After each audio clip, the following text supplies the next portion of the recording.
बड़े भाई की मोहब्बत। एक बुढ़िया थी, उसके 3 बेटे थे। तीनों में बहुत प्रेम था। बुढ़िया इस बात से बहुत संतुष्ट थी, लेकिन उसे एक बात की बड़ी चिंता रहती थी। वास्तव में उसका बड़ा बेटा तो बहुत जिम्मेदार और मेहनती था। हर काम में माँ का हाथ बंटाता था। लेकिन दोनों छोटे बेटे बहुत आलसी थे। हर काम से टलते थे।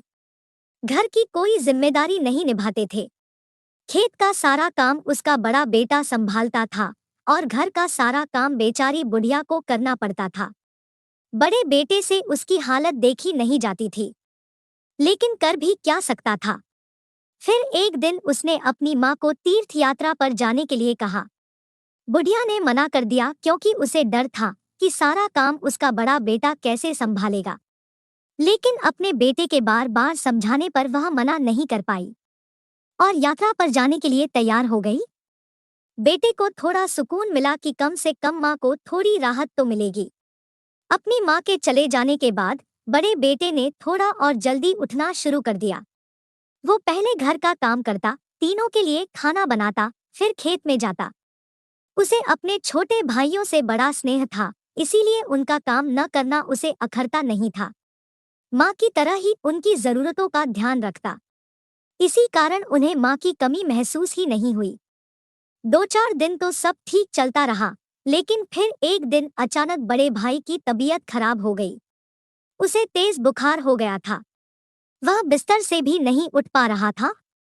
उसकी हालत देखकर दोनों भाई घबरा गए। वो गैर जिम्मेदार जरूर थे, लेकिन अपने बड़े भाई से बहुत प्रेम करते थे।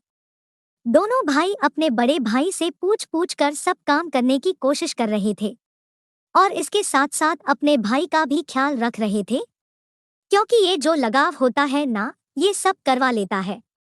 बड़े भाई को ठीक होने में हफ्ते भर का समय लगा, लेकिन इस एक हफ्ते में बहुत कुछ बदल गया था। अब दोनों छोटे भाइयों को ये बात अच्छी तरह समझ में आ गई थी कि माँ और बड़े भैया कितना काम करते हैं।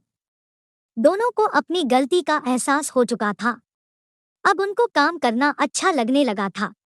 कुछ दिनों बाद जब माँ तीर्थ यात्रा से लौटी तो उनके अंदर आए बदलाव को देखकर बहुत खुश हुई। बड़े बेटे से पूछा तो उसने सारी बात बताई। उसने कहा, माँ, जो होता है अच्छे के लिए होता है।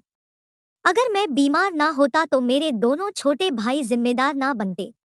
ऐसा कहकर अपने दोनों भाइयों को गले से लगा लेता है।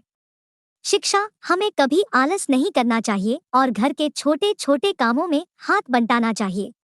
कम से कम अपना काम तो खुद ही करना चाहिए।